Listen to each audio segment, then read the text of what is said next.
Bueno, vamos a empezar con una nueva clase de la perspectiva filosófico-pedagógica 1.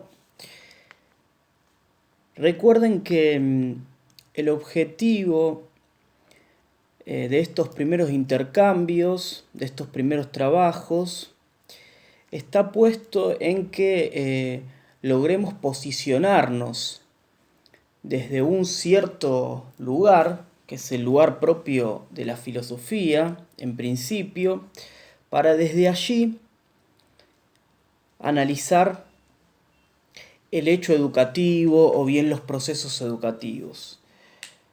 Entonces, todas estas primeras clases están buscando que cada uno de ustedes logre ubicarse en ese lugar para luego poder mirar desde allí. Creo yo, o más bien espero, que luego de la lectura de los textos de Jaspers y de Marina Garcés, todas y todos podamos tener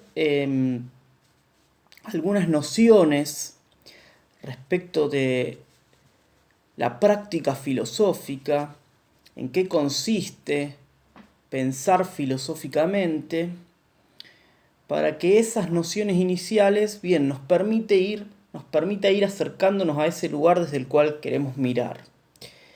Hoy vamos a continuar este ejercicio de ir ubicándonos acompañados de un texto de Fernando Savater.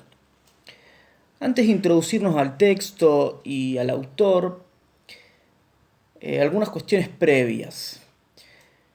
Primero, recordar la importancia de contextualizar un texto siempre que lo leemos, ¿sí? Cada vez que vamos a abordar un texto, que nos vamos a enfrentar a él y luego introducirnos, es importante que tengamos algunas nociones básicas, elementales respecto de quién es la persona que me dispongo a leer y en qué tiempo escribió eso. Luego, yo quiero insistir con la importancia de subrayar los textos. En este contexto de emergencia en el que nos encontramos, lo más probable es que la mayoría de ustedes tengan los textos digitalizados y no en formato papel.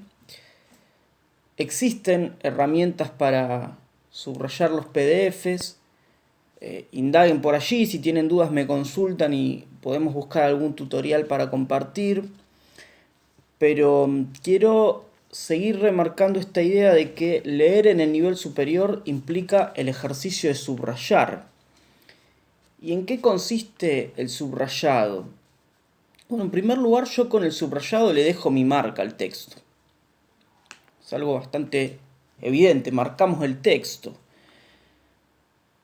Ahora bien, ¿qué es lo que intentamos hacer en ese marcado? Bien, delimitar la frontera entre las ideas principales del texto y todo lo demás en principio, ¿sí? ¿Cuáles son aquellas ideas principales? Bueno, son esas ideas que yo no puedo quitarle al texto sin que el texto se derrumbe en su sentido. Además de destacar esas ideas principales, yo sobre el texto puedo resaltar algo que me haya llamado la atención. También puedo resaltar dónde están las dudas. Entonces, insisto, antes de afrontar el texto, contextualizarlo. En esa contextualización del autor y su obra también hay que contextualizarlo dentro de la materia, ¿no?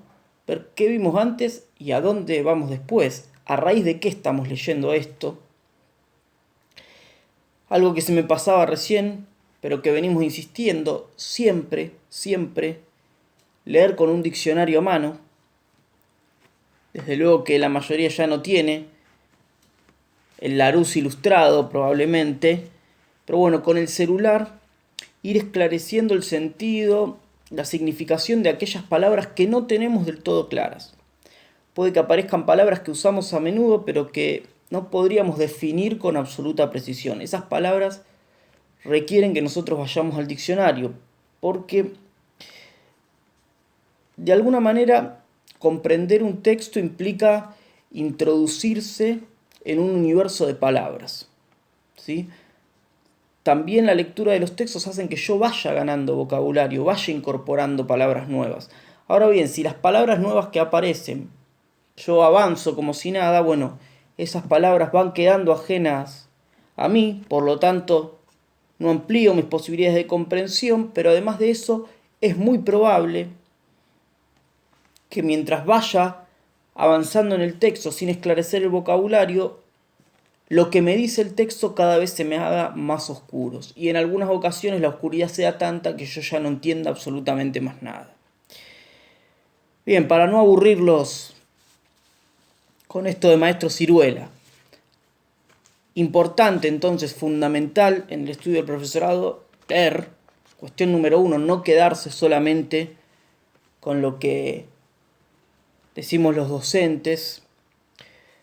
Bien, contextualizar el texto, contextualizar el autor, la obra, el texto dentro de la materia, subrayar las ideas principales y esclarecer el vocabulario. Hoy les decía, vamos a continuar en este ejercicio de posicionarnos filosóficamente acompañados de un filósofo español que se llama Fernando Savater. El texto es bastante escueto, es muy extenso y creo que es ameno para la lectura. Pero además de ser ameno para la lectura, es un texto que a mí me resulta muy importante porque también nos habla de no solamente de la importancia de educar o de la importancia de ser un educador, sino aún de las implicancias que tiene ese ejercicio. Más adelante vamos a verlo.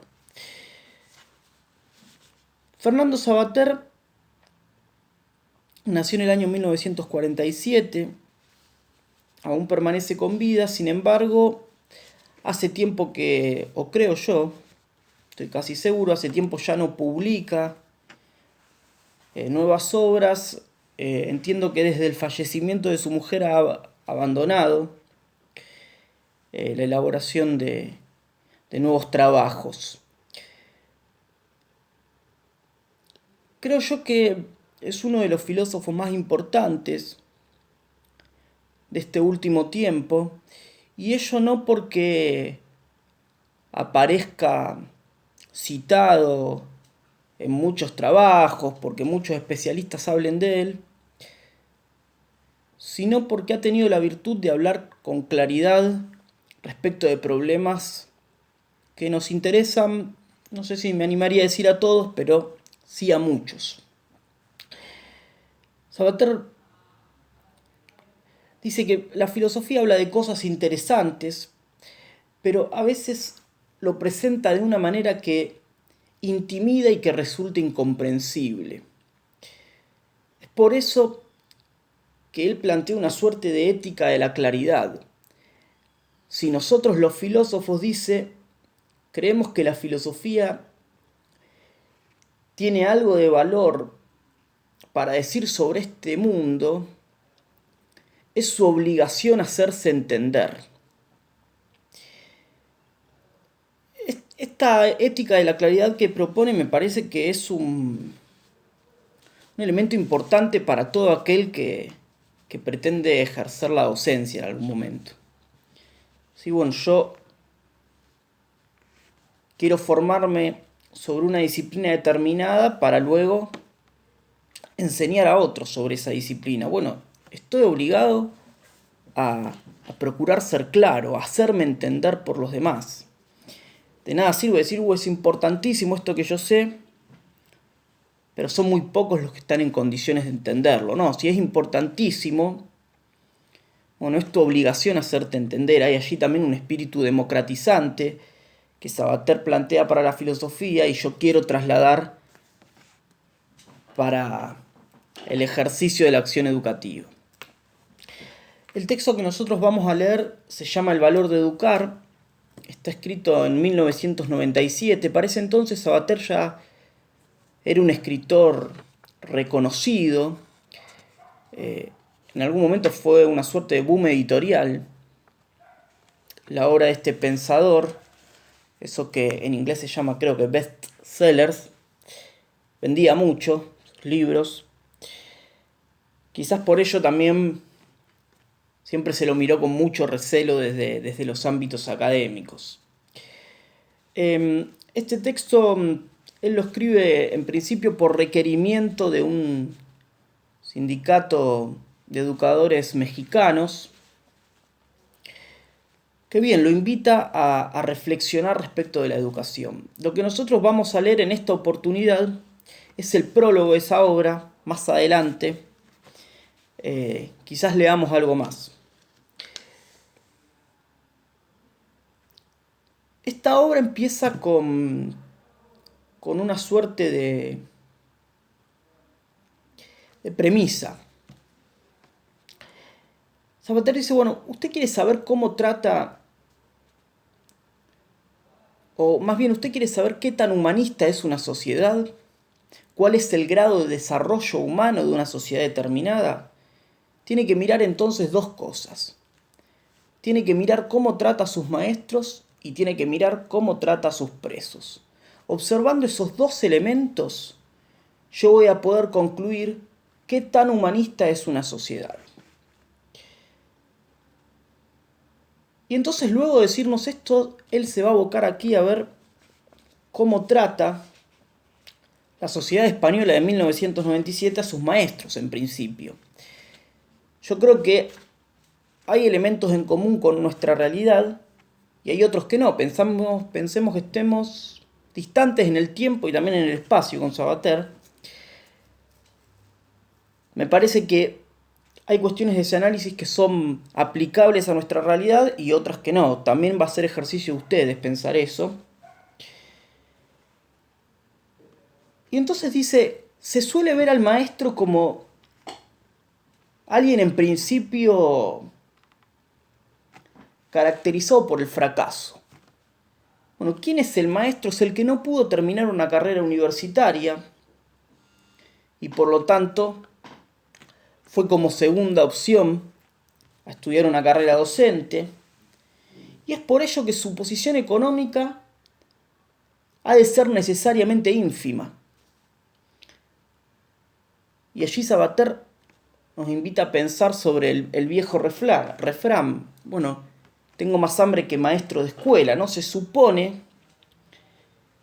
en la opinión popular que el que se dedica a la docencia acepta que va a ser pobre toda su vida, ¿no? Y que acepta que se está metiendo en un terreno que no está valorado socialmente y por lo tanto no está bien remunerado, ¿sí? Es interesante ver aquí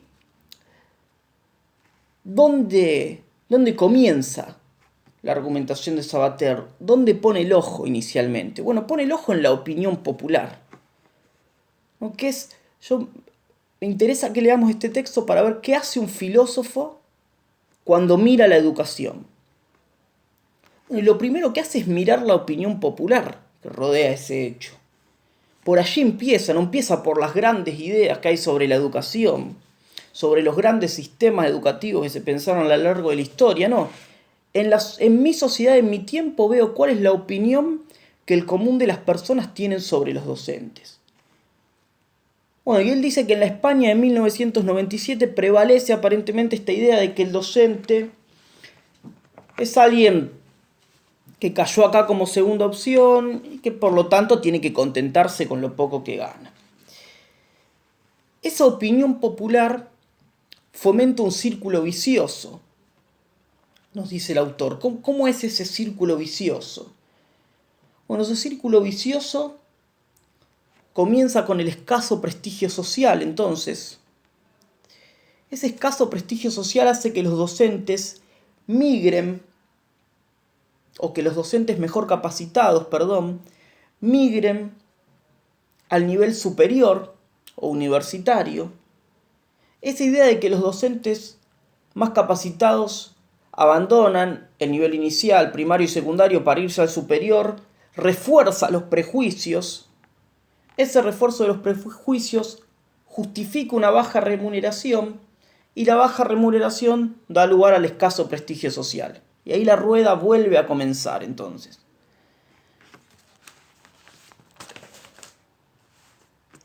Ese círculo vicioso propicia un pesimismo educativo, un ambiente.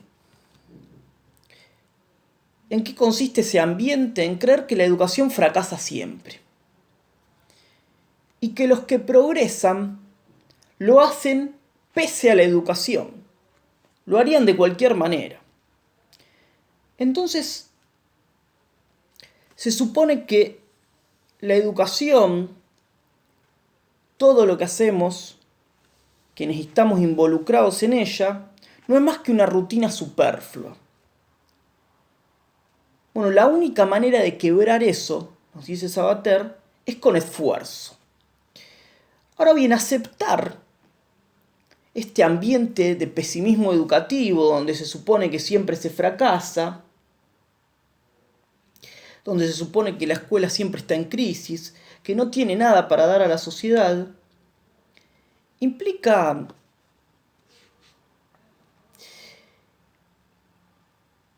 él va a decirnos una crisis de sentido.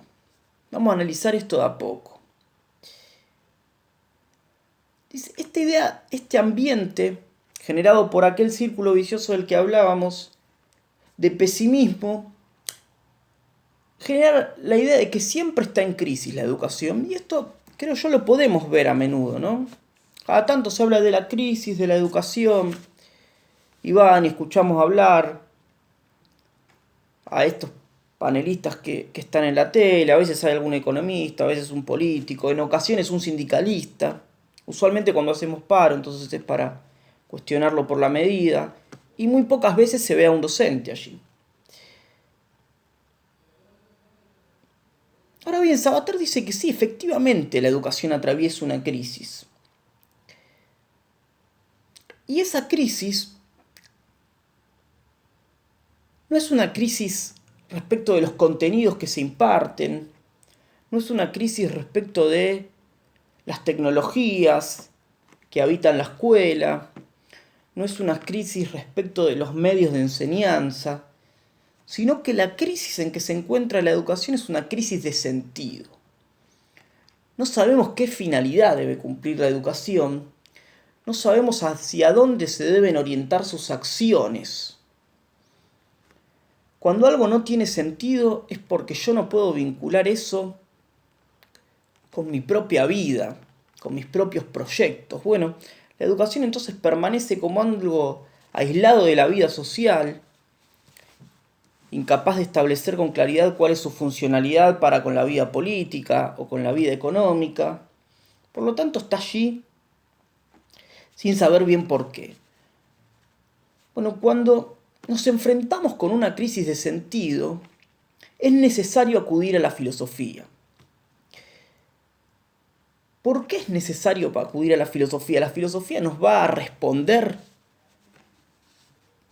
nos va a decir cuál es la salida a la crisis. No. La filosofía no va a poner remedio al desconcierto, nos va a decir allí en el texto, sino que va a permitirnos utilizar el desconcierto en favor del pensamiento. Ese desconcierto nos va a estimular a pensar. Y allí, aceptando que la educación como un todo atraviesa una crisis de sentido, que no sabemos para qué educar, Sabater aplica el oficio de filósofo. ¿Y qué hace entonces? Pregunta. Esto lo encuentra en las páginas 7 y 8 del texto. ¿Y qué pregunta? Bueno, pregunta muchísimas cosas. ¿Debe la educación preparar aptos competidores en el mercado laboral o formar hombres completos? ¿Ha de potenciar la autonomía de cada individuo a medida crítica y disidente o la cohesión social? ¿Debe desarrollar la originalidad innovadora o mantener la identidad tradicional del grupo? ¿Atenderá a la eficiencia práctica o apostará por el riesgo creador? ¿Reproducirá el orden existente o instruirá a los rebeldes que pueden derrocarlo.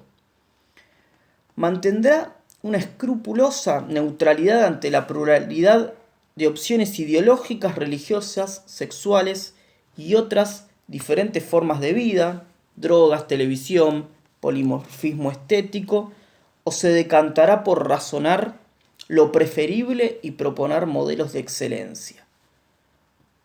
¿Pueden simultanearse todos estos objetivos o algunos de ellos resultan incompatibles? En este último caso, ¿cómo y quién debe decidir por cuáles optar? Vemos que el desconcierto inicial, no sabemos para qué educar, si acudimos a la filosofía, se vuelve un desconcierto más profundo, más amplio, pero que justamente estimula el pensamiento. Recordemos por qué preguntamos en filosofía. Para estimular el pensamiento, y con ello, nos decía Garcés la clase pasada, ir más allá de la singularidad, más allá de la anécdota, más allá de lo evidente, e imaginar nuevos horizontes. Dice, y hay otras preguntas que se abren por debajo incluso de las anteriores hasta socavar sus cimientos. ¿Hay obligación de educar a todo el mundo de igual modo? ¿O debe haber diferentes tipos de educación según la clientela a la que se dirijan? ¿Es la obligación de educar un asunto público o más bien cuestión privada de cada cual? ¿Acaso existe obligación o tan siquiera posibilidad de educar a cualquiera, lo cual presupone que la capacidad de aprender es universal? Pero vamos a ver, ¿por qué ha de ser obligatorio educar? Entonces, vamos a hacer un breve repaso de qué hicimos hasta el momento. Comenzamos mirando la opinión popular. Esa opinión popular nos pinta un docente pobre y fracasado, que genera un círculo vicioso que siempre termina en el bajo prestigio social de la tarea y la escasa remuneración. Ese círculo propicia un ambiente pesimista que nos indica que hay una crisis permanente de la educación. Lo que nos decía Sabater entonces es que esa crisis permanente es una crisis de sentido, y cuando hay una crisis de sentido es imprescindible acudir a la filosofía para que ese desconcierto nos estimule el pensamiento y la imaginación. Ahora bien, Sabater nos dice, usualmente suele pensarse que la reflexión o que el mejor tinte para la reflexión es el lamento. Y entonces que cuando uno piensa con las armas de la filosofía críticamente, bueno, el ambiente de ese pensamiento tiene que ser la tristeza o el lamento. Él nos va a decir que al tiempo de pensar en educación, el optimismo es una necesidad. Es la única actitud rigurosa para quien se dispone a educar. No se puede educar siendo pesimista. Educar es asumir per se una actitud optimista, porque en el fondo es creer que los hombres podemos mejorarnos unos a otros por medio del conocimiento. De allí entonces el valor de la tarea educativa. ¿Por qué nos habla aquí este filósofo español del valor de educar? En primer lugar, porque es una tarea que implica valentía, implica exponerse, mostrarse a los demás. Es por ello que también es una tarea propensa a los quiebres psicológicos, a las depresiones, a la fatiga. Pero además nos va a decir que la educación es una acción valiosa. ¿Por qué? Bien, porque nos permite pensar en que nuestra sociedad puede ser mejor a partir de lo que logramos construir. Hasta aquí por ahora. Hay algunas cuestiones del texto que yo decidí pasar por alto. Esto es importante. Cuando yo les comparto estas exposiciones sobre los textos, intento resaltar conceptos, nociones que me parecen a mí imprescindibles para el desarrollo de la materia. Eso no quiere decir que no haya allí otras ideas importantes o que quizás yo no advertí. Y es por eso que también los invito a que lo lean y que pueden compartir eso, que a veces yo elijo no destacar.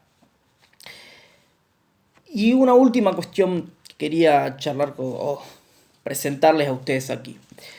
Creo que lo más complicado de este momento de emergencia en el que nos encontramos es que uno de los elementos constitutivos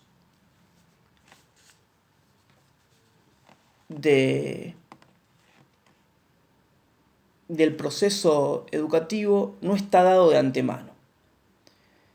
Vamos a ver nosotros un poco más adelante cuáles son los elementos que hacen a una situación educativa. Ustedes ya llevan mucho tiempo dentro de las escuelas, pueden intuirlos. Bueno, tiene que haber un profesor, tiene que haber un grupo de estudiantes, tiene que haber un tema, una materia, unos contenidos. Tiene que haber una institucionalidad, podemos pensar, una comunidad. Y tiene que haber también circulación de la palabra. En las clases habituales, bueno, hay un momento desde luego donde yo hablo, ustedes toman apuntes, preguntan. Y después hay otros momentos de intercambio, donde ustedes comparten sus análisis. Y ahí no solo me escuchan a mí, sino que se escuchan y dialogan entre ustedes. Yo creo que el principal problema de este momento, más allá desde luego de la accesibilidad tecnológica que es dispar, reside en que no está dada esa circulación y tenemos que esforzarnos para que se dé. Es por eso que los invito a que usemos los foros, les decía la semana pasada, no solamente para plasmar el trabajo que hice, sino también para ver qué es lo que tiene para decirme mi compañero sobre esto, mi compañera sobre esto, qué críticas plantea el texto, qué sugerencias, etc. Me parece importante que hagamos ese esfuerzo. Así que bien, los dejo con la lectura de Sabater. Les decía, es un texto muy cortito. Creo que les va a resultar complicada en su lectura. Y reitero, finalmente, vamos aquí entonces para terminar con esta primera etapa de precisar cómo ubicarnos desde el enfoque filosófico para luego mirar a la educación, y usamos a Sabater entonces a modo de ejemplo. Bueno, ¿qué hace un filósofo cuando mira allí? ¿Qué procedimientos ejecuta? ¿Sobre qué decide poner la lupa? Por otro lado, ¿qué cosas no le interesan y no les presta atención? Etcétera. Bueno, seguimos comunicados allí por el aula. Espero que estén bien y les mando un saludo grande a todos.